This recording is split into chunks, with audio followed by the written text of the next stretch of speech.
In this lecture, I am going to tell you how we can pass parameter in Angular routes and how we can retrieve that route parameter data to use in our Angular applications. So let's learn Angular route parameter with an example. In this URL, I have displayed list of post data and each post has an ID, and here we have this post details button. Whenever user will click on this button, user should be redirected to an URL which is like our base URL slash post and then slash post ID, and this post ID will be dynamic, and whenever user will land that kind of URL, user should see the data of each post. Now let's create the post address URL. So let's go to our app routing module.ts file where we have routes for all the pages. So this routes for post list page and this route for post list page, and these two routes under this parent route. Okay, now I'm going to create the route for post details page inside this parent route. Okay, so inside this children array, let's add another route, and this will be for the post details page. And for post details page, the path will be our base URL slash post and then the ID of the post, and this ID will be dynamic. That is why I'm providing it as a parameter with this colon. Okay, and then we need to provide the component. So right now we don't have any component for our post details page. Okay, so I will create that component in a while. Before that, I'm telling you that this is not the thing that you need to provide only ID here. You can provide anything. Suppose you want to provide, suppose you want to rename it to post ID, yes, you can do. This is as per your choice. It's not mandatory that you need to provide only ID for the post ID. Okay, and it's not mandatory that you can provide only one parameter. You can provide multiple parameter here also, like param2. Okay, so for now let's provide two parameters here, and then what I will do, I will create the post details component. So from our project URL, from our project root, let's run ng for generate C for component, and I'm going to create the post details component under post folder. Right now inside our post folder we have these components: post create, post list, post lead item, and post search component, and I'm going to create that post details component under this post folder. That is why I'm running this command. Hit enter. It will generate our post details component, and after generating the component, let's provide that post details component here. And now save this file and refresh our browser. You see no difference. Now what I will do, on clicking on this post details button, I will redirect the user to our post details page. So how we can achieve this? So let's open our post list component.html file, and here we have this ng for loop, and I'm looping each post here, and we are rendering this post list item component, and I'm passing that post data to that post list item component. Now let's open our post list item component, and on clicking on this button we are calling this post details method, and this post details method under our post list item component.ts file. Here is the method, and here I'm going to redirect the user to our post details page.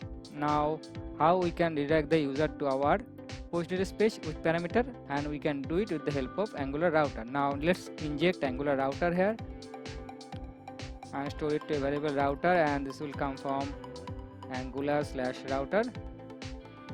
Okay, and now I'll redirect the user to our post details page. So I'm going to use router and then navigate method, and inside this navigate method I need to provide the URL, and the URL is our post URL slash our ID, right? So I will provide the ID in the second parameter. So if I check our app routing module.ts file, here I provided that ID as a parameter in the first parameter, right? So I will provide the post ID here, right? So let's get that post data, because I have this post data already here, right? Because if I check our post list component, you see inside our post list component we have this post list item, right? And for each post list item we are already passing this post data, right? And we are accepting this post data here with the help of input decorator. And now whenever user will click on this post details button there, inside our post list item method, and we're calling this post details method, and from this post details method I will redirect the user to our post details page, and I will provide that post id here, this dot post dot id, and this will be this dot post dot id, and we have defined another parameter, right? This is for the demonstrated purposes. Okay, so how we can provide multiple parameter here? For the second parameter, let's provide one here. Okay, and then let's comment out this alert and save this file. Now let's refresh our post this page and click on this post details button. You see we are redirecting to our post details page, right? So suppose in your route structure you have multiple parameters, and the URL structure like this, your ID and then details and then another parameter. Then how you can redirect the user to that URL? You cannot redirect the user to that URL with this navigate method. Okay, then what you need to use? You need to use this dot navigate, this dot router dot navigate by URL method, and you can simply provide that URL here, and the URL will be our base URL slash post slash the post ID, which is this dot post ID, and then you need to provide that details here what we have inside our URL structure. So we provided details here, right? And then the second parameter, you can provide the second parameter hardcodedly here because this is for the demonstration purposes, right?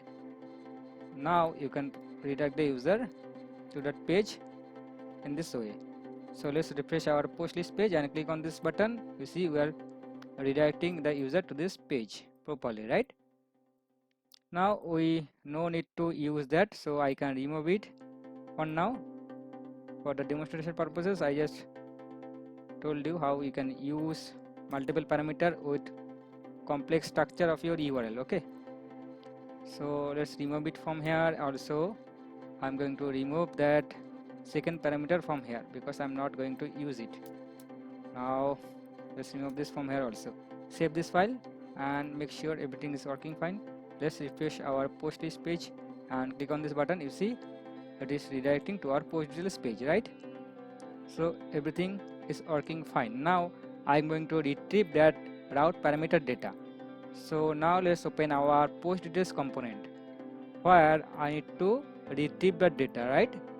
So let's open our post details component.ts file. Here inside this ng onInit method I will retrieve the data. So this ng onInit method calls first. Whenever our component will initialize, this method will call. Okay, these are the lifecycles method in Angular.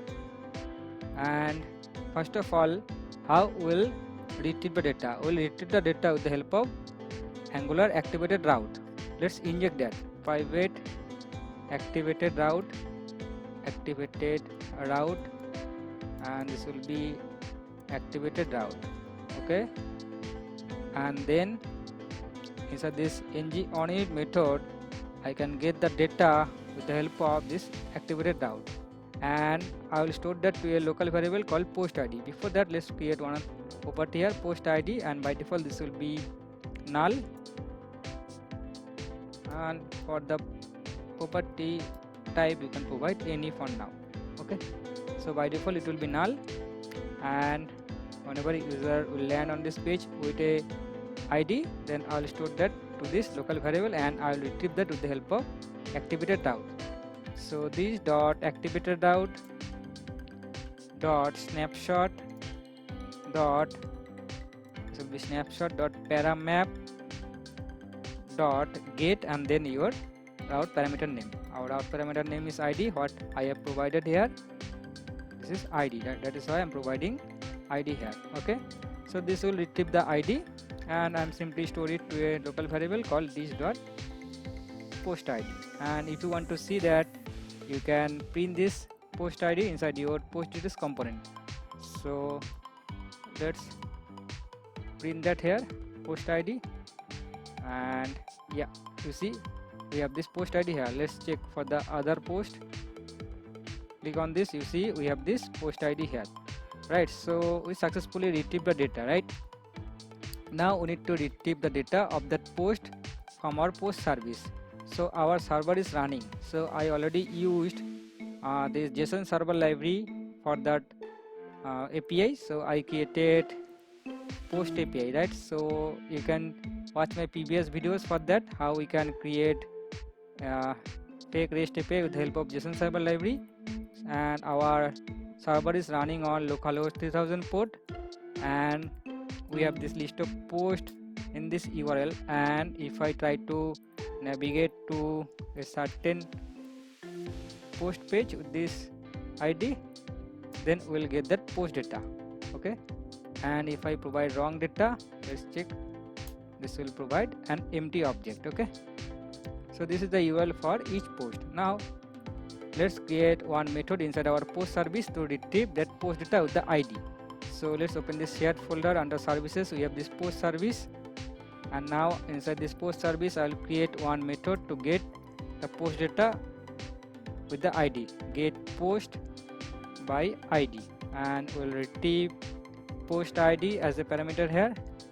For now let's provide post ID as string here. This is the type, and this will return an observable of type any. So because I'm providing any, because sometime it will provide post data, or sometime it will provide object. That is why I'm providing any here as a type, okay, instead of post model. So let's provide any here, and I'll return one observable here, right? So we need to call that API URL, which will be our API environment / post, and then we need to provide the ID. So let's provide the ID here. So let's provide this post ID, and this will be type of any.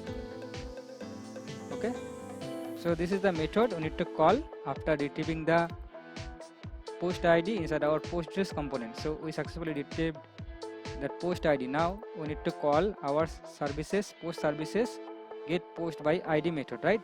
So how we can call this method? We can call this method with the help of our post service. So simply we need to inject our post service here. So let's store it to a local variable called post service, and let's inject our post service here, post service, and then simply call our post service dot get post by ID method, and we need to provide that post ID here, right? So let's provide that post ID, and this will be an observable. So we need to subscribe that to get the value from the API. And after retrieving the post data, what I will do, I will simply store it to a local variable. So before that, let's create one local variable called post, and this will be type of any, and by default value will be null. Okay, and after getting the data from API, I'll store it to a local variable called post, and this will be the post we are getting from API. Okay, save the file, and then we need to work inside our HTML file to display the post data, right? We can take the code from our post list item component. So let's copy all this code from here, and let's check, do we have any CSS? Yeah, we have CSS, right? So first of all, let's copy that HTML code, and then let's copy the CSS code also from that post list item. So we have this code for the CSS, copy it inside our Postgres component.css file. Now let's open our Postgres component, and so we already have post.is picture, everything is there, fine. We need to check that are we getting the post data or not. So what I can do, I just simply add ng if condition if we have post, right? Then we'll render this. So first of all, let's check, and let's refresh our URL.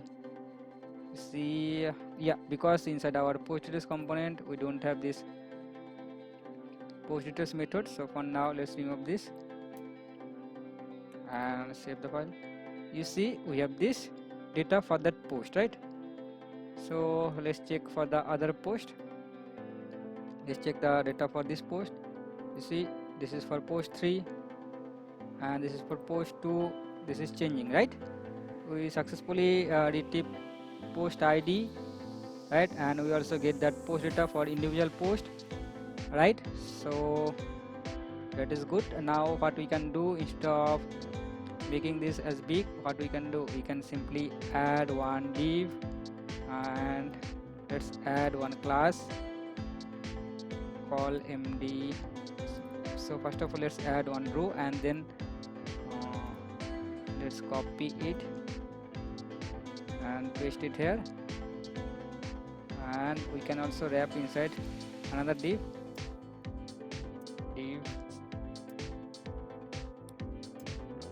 with class call md8 and md offset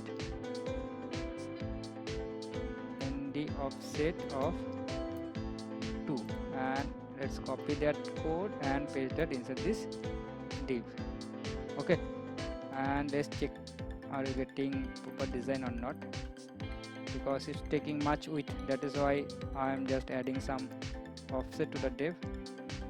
Yeah, you see, actually offset is not working. Yeah, the class should be call md offset, not md offset. It should be call md offset of 2. Save this file and check. Yeah, still it is not working. Yeah, it's fine, let it go right now for that offset. I don't know why that class is not working. These are bootstrap class. Okay, that is fine to display the post data, right? Now I'm going to tell you another feature, right? So the feature is like that. Suppose we want to change that data from this page. I mean from this page, if we want to change the data, right? So instead of this post details button, what I will do, I'm just simply add one anchor tag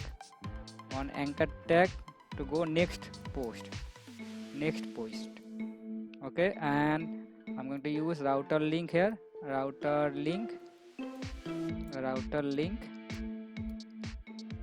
and let's wrap it inside third bucket, and let's provide another third bucket here, and then the URL will be our post URLs, and then I'm going to provide that hard-coded data, because I'm going to check are we getting the data or not.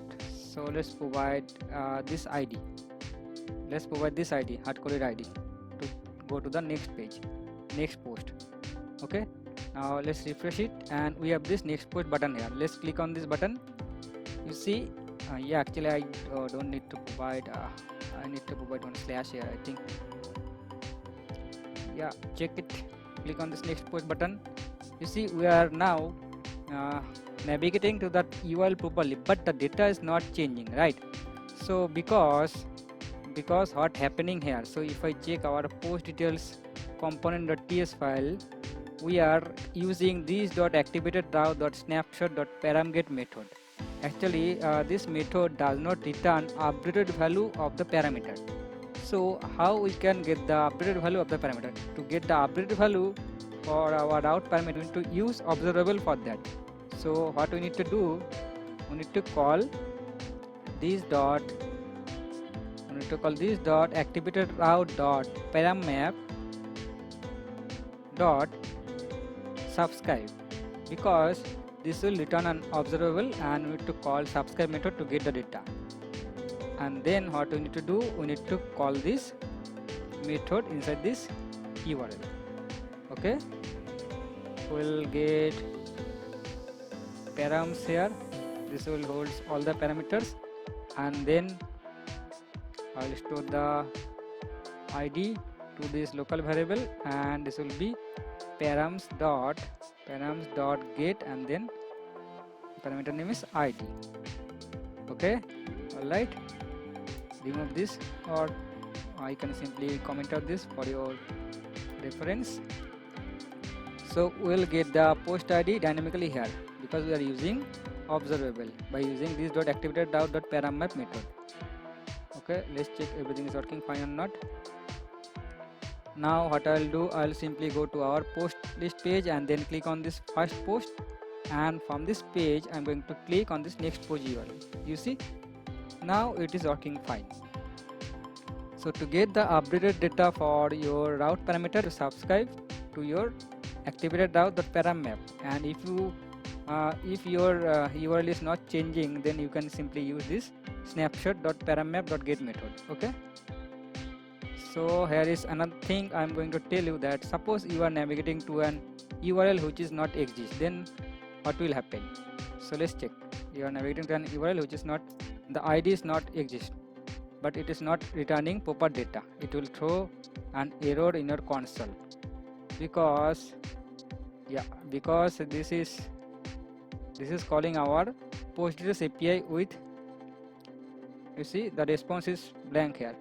I think it is returning 404 response. So we can deal with that 404 response. Otherwise, what we can do, we can actually what we can do,